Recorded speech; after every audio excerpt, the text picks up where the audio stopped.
আব্বাদুল আমার শোনাচ্ছেন না, আমি তোমাদেরকে সালাম দিয়েছি, সালাম দেওয়াটা হলো সুন্নাত। যদি বলেন সালাম দেওয়া কি আর একটু জোরে বলি বাপজান আমার শোনাচ্ছেন না, সালাম দেওয়া সুন্নাত, সালামের জবাব দেওয়াটা হলো ওয়াজিব। আপনার বর্তমান যুগটা হলো আধুনিক যুগ, বর্তমান যুগটা হলো সায়েন্সের যুগ। যে যুগে যে জামানায় বাজার ঘাটে শহর বন্দর টাউন এলাকায় গেলে বাজারে যা চেনা যায় না একটা মুসলমানের ছেলে, এরকম ঠিক না ঠিক? বাজার ঘাটে শহর বন্দরে দেখতে পারবেন চিনতে পারবেন না এটা মুসলমানের মেয়ে, এরকম ঠিক না ঠিক?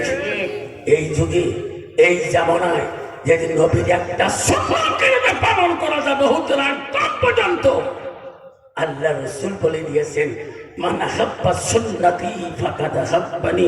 যে নবী একটা বললো যে একটা সুন্নতকে যে ভালোবাসে সুন্নতটা আমাকে ভালোবাসে, যেরকম সুবহানাল্লাহ। আমরা নবীকে ভালোবাসি কিনা? কে কে ভালোবাসে হাত তুলে দেখাই, তাকবীর লাগাই, লা তাকবীর। খালি বাপদাদা আমার শোনার চাল না, যদি নবীকে ভালোবাসি তাহলে নবীর একটা সুন্নত পালন করি। আমি আর একবার সালাম দেবো যাতে আওয়াজটা ভূমিকম্পের মতো এসে যায়। আসসালামু আলাইকুম ওয়া রাহমাতুল্লাহি ওয়া বারাকাতুহু ওয়া মাগফিরাতুহু। যাহোক আজকে রমজান বাৎসরিক ধর্মীয় সভা সুনামধন্য সভাপতি মহাশয়কে আমি আমার তরফ থেকে সর্বপ্রথম তার সালামটা দিলাম, আরো সালাম দিলাম দূর দূরান্ত থেকে আগত বা স্থানীয় আকাশে তারকা নিশ্চিতা ওলামা দিনকে আমি সালাম দিলাম, আরো সালাম দিলাম আমার আব্বাদলের বয়সের বৈশিষ্ট্য যারা আব্বাদল এসেছেন এখন আমি সালাম দিলাম, আরো সালাম দিলাম পর্দার আড়াল হয়ে থাকা আমার আম্মাজন খালাগন ফুবুগন মাসিগণকে, আরো সালাম দিলাম আমার বয়সের বন্ধু ছোট ছোট ভাই ছোট ছোট বোন সবাইকে সালাম দিয়ে আমি আমার বক্তব্য শুরু করার আগে একটা আল্লাহকে স্মরণ করবো। লা ইলাহা ইল্লাল্লাহ, লা ইলাহা ইল্লাল্লাহ, লা ইলাহা ইল্লাল্লাহ। সব নবীজি নবী চিনি, সব নবীজি নবী চিনি, তিনি হলো কাউসারওয়ালা, পড়ো লা ইলাহা জোরে পড়ো লা ইলাহা। আকাশের মালিক যে আল্লাহ, জমিনের মালিক সেই আল্লাহ, পড়ো লা ইলাহা জয় লা ইলাহা। চন্দ্রের মালিক যে আল্লাহ, সূর্যের মালিক সেই আল্লাহ, পড়ো লা ইলাহা পড়ো লা ইলাহা। রিজকের মালিক যে আল্লাহ, মৌতের মালিক সেই আল্লাহ, পড়ো লা ইলাহা পড়ো লা ইলাহা। লা ইলাহা ইল্লাল্লাহু মুহাম্মাদুর রাসূলুল্লাহ। মুহাব্বতে পড়ো সাল্লাল্লাহু আলাইহি ওয়াসাল্লাম। আপনারা আমার শোনার চান না, তাহলে রিজকের মালিক কে? চন্দ্রের মালিক কে? সূর্যের মালিক কে? মহুদের মালিক কে? তাহলে আমাদের মহুদ হবে কিনা? কার কার মহুদ হবে হাত তোলো তো, আমার তো হবে। সবারই মহুদ হবে, কেউ মহুদ ছাড়া রেহাই পাবে না। সাদা কাপড় পরাইয়া মরদা খাটে সোহাইয়া, খবর কি করিবে রে দাপন, পাগল মন মন রে দিন ফুরাইলে দেখিবি কে আপন, অবুস মন মন রে দিন ফুরাইলে দেখিবি কে আপন, যারা তোমার অতি আপন তোমার পরাইবে কাপন, যারা তোমার অতি আপন তারাই তোমার পরাইবে কাপন, তারাই তোমার করিবে এনে দাফন।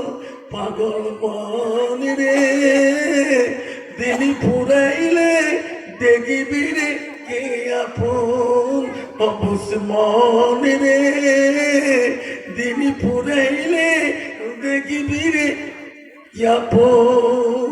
আপনারা মুসলমান যদি কথাটা বুঝতো তাহলে মুসলমান করিত না, মুসলমানিত্ব হারাইতো না, মুসলমান কোনোদিন মদ খাইতো না, মুসলমান কোনোদিন ট্যাবলেট খাইতো না, মুসলমান কোনোদিন সুদ খাইতো না, মুসলমান কোনোদিন নেশা জাতীয় বস্তু মুখে দিত না। যখন ঠিক না ঠিক কেন খায়?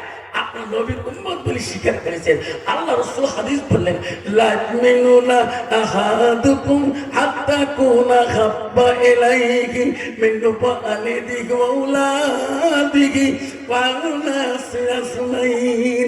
আমার রাসূল বললেন, ওই মানুষটা যতক্ষণ পর্যন্ত পূর্ণাঙ্গ মুমিন হইতে পারে না, মুসলমান হইতে পারে না, যতক্ষণ পর্যন্ত নিজের ছেলে সন্তান পিতা মাতা অন্য মানুষের থেকে আমার নবীর ভালোবাসা উম্মতের ভিতরে থাকবে না।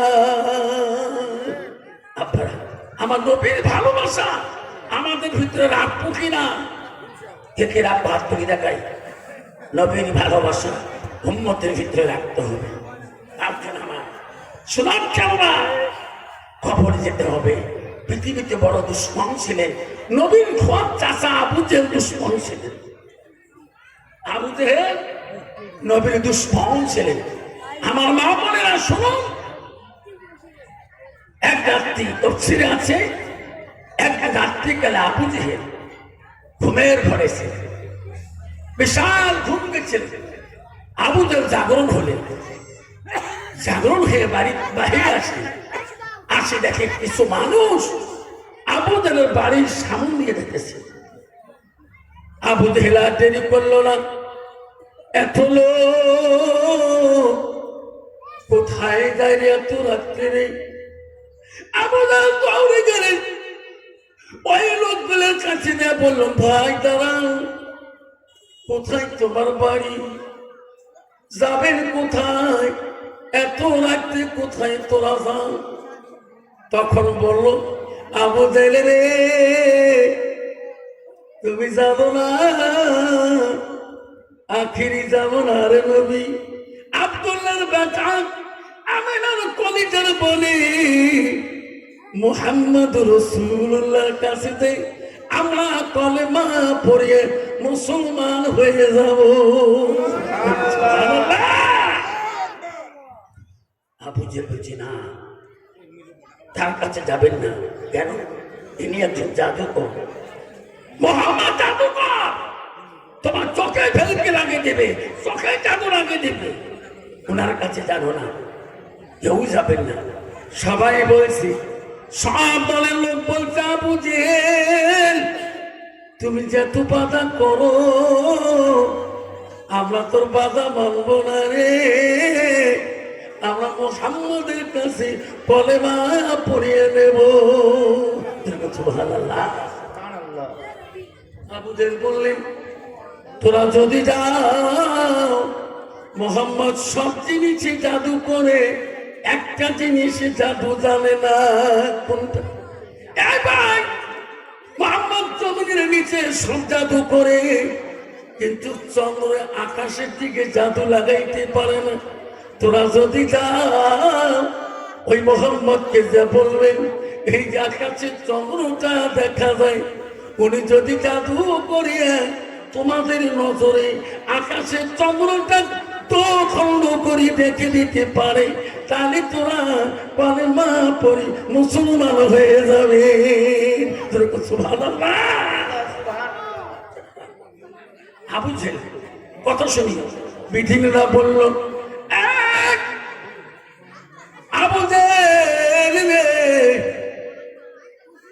আমরা ইতিহাসের পাতায় আমরা কোনদিন দেখি নাই কোন নবী আকাশের চন্দ্র দুখণ্ড করি দেখে দিতে পারে নাই। ওরে ভাইয়া বুঝে আমরা মোহাম্মদকে এই প্রশ্ন করতে পারবো না। সুবহানাল্লাহ। আবু জেহেল বলল, দেখো তোরা যদি প্রশ্ন করতে না পারো তাহলে আমি তোদের সঙ্গী হয়ে যাব, আমি মোহাম্মদকে প্রশ্ন করব। বেঈমান আবু জেহেল ওই দলের সাথী হয়ে রে ওই দিন নবীজির বাড়ির দিকে চলে যায়। যাই নবী মুহাম্মদুর রাসূলুল্লাহ রাহমাতুল লিল আলামিন, যে নবী জীবনে রাগ করে নাই, যে নবীর মনে পেনা ছিল না, যে নবীর অন্তরে অহংকার ছিল না, আবু জেহেল ওই রাত্রিতে যায় আস্তে আস্তে ডাকায়, মুহাম্মদ তুমি বাড়িতে আছো কি? নবীজি বলছে, কি আমাকে নাম ধরি ডাকে? আমার রাসূল তো কোনোদিন অন্তরে কারো দুঃখ প্রকাশ করে নাই। আমার রাসূল বলে দিয়েছেন, ওয়ালা নবী সাল্লাল্লাহু আলাইহি ওয়াসাল্লাম বলে দিয়েছেন, লাইসা বাইনা বালাহাম ইয়াম সাগীরিনা ওয়ালা মিন কব্বির কাবীরিনা। নবী বলো, যারা ছোটকে স্নেহ করে না আর মুরব্বিকে সম্মান দেয় না, তিনি আমার উম্মতের ভিতরে গণ্য হতে পারে না। আমার নবী যত কষ্ট দিয়েছিলেন আবু জেহেল, তাফসীরে আছে যত কষ্ট করেছেন আবু জেহেল, তবু নবী আমার অন্তরে কিনা দুঃখ নেই নাই। চাচার সামনে যে দাঁড়াইছিলেন, চাচার লোক এত রাইতে আমার ডাকছেন কেন? এই জন্যে বলছে, মুহাম্মদ আমার সঙ্গে যত লোক আছে এই লোকগুলা কলেমা পড়ি মুসলমান হয়ে যাবে। উদ্দেশ্য হলো এই লোকগুলার কাছে আকাশের চন্দ্রটাকে তার নজরে দুখণ্ড করে দেখাইতে হবে।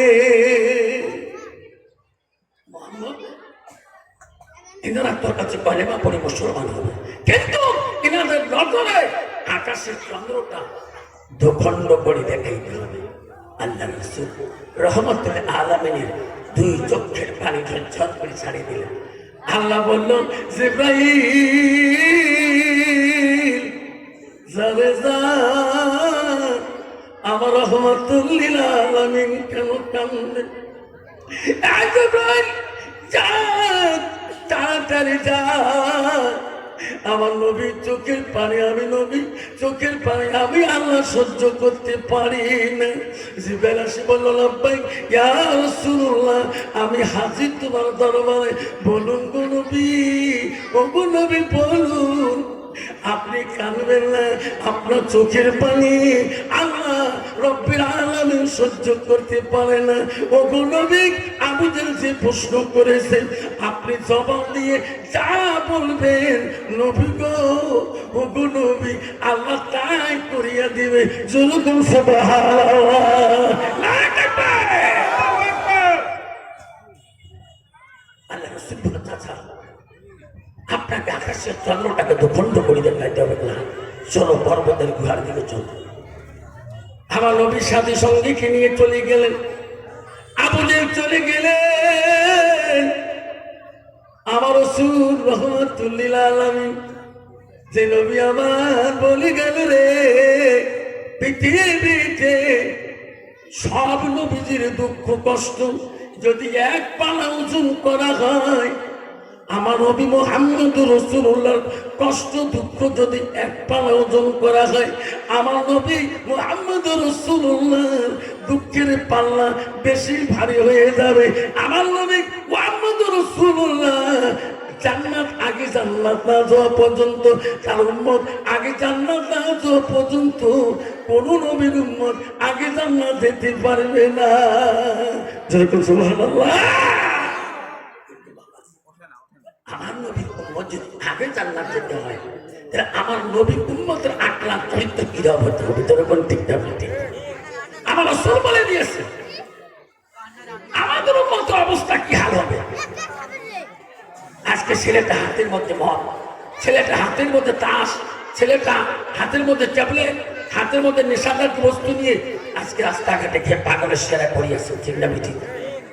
কেন ছেলেটার ভিতরে এলেমের অভাব? আল্লাহ রাসূল বলছে মান সালাকা তারিকান ইলতামিসু ফি ইলমান, তোমরা যদি এলেমের রাস্তা যদি তালাশ করতে চাও, এলেমের রাস্তা যদি খুঁজতে চাও, আল্লাহ রাসূল বলে সাল্লাল্লাহু তারিকান ইলাল জান্নাত, সেটা হলো তোদের জন্য জান্নাতের রাস্তা। যদি বলছো সুবহানাল্লাহ। বাপজন আমার শোনার জানা, আল্লাহ রাসূল আবু জেহেলকে তার সাথীগণকে সঙ্গে নিয়ে পাহাড়ের গুহার পর্বতের কাছে যা আমার রাসূল দাঁড়িয়ে গেলেন। আমার নবী কেমন নবী গো, সামনে যে আমার নবী শাহাদাত আঙুলটা একবার চন্দ্র দিকে করিয়ে একবার শাহাদাত আঙুলটা যেই ঘুরাইল, আল্লাহ কাছে চন্দ্রটাকে উনাদের নজরে দুখণ্ড করে দিলে। সব বিধি বলছে মোহাম্মদ রে, তোর মাঝে যা দেখতে পারি না, সহ্য করতে পারি না, আমাদেরকে কলেমা পড়ে মুসলমান বলে দাও। আবু জেহেল বলছে না না, এখন কলেমা পড়ে মুসলমান হবে না, মোহাম্মদ তোদেরকে জাদু লাগিয়ে দিয়েছে, জাদু করে আকাশের চন্দ্র দুখণ্ড হয়ে গেল। এখন মোহাম্মদ আর ওই চন্দ্র জাদু লাগাইতে পারবে না। দুখণ্ড হওয়া চন্দ্রটাকে যদি মোহাম্মদ আগের মতন পানি দিতে পারে, তাহলে তোরা কলেমা পড়িয়ে নেবেন। আল্লাহ রাসূল আবার ওই শাহাদাত আঙুলটা দুখণ্ড হওয়া চন্দ্রটার দিকে আবার যখন ঘুরাইলেন, আল্লাহ এক দুখণ্ড হওয়া চন্দ্রটা একত্র বানিয়ে দিলে, আগের মতো বানিয়ে দিলে। নাই থাকবে সেই নবীর উম্মত। আজকে সেই নবীর উম্মত হয়ে যদি নবীর সুন্নতের দিকে পালন করতে না পারি, রাসূল বলল আমাদের উম্মতের মধ্যে 10টা দাইনি সুন্নত পৃথিবীতে রাসূল লাগিয়ে দিয়েছেন। যেমন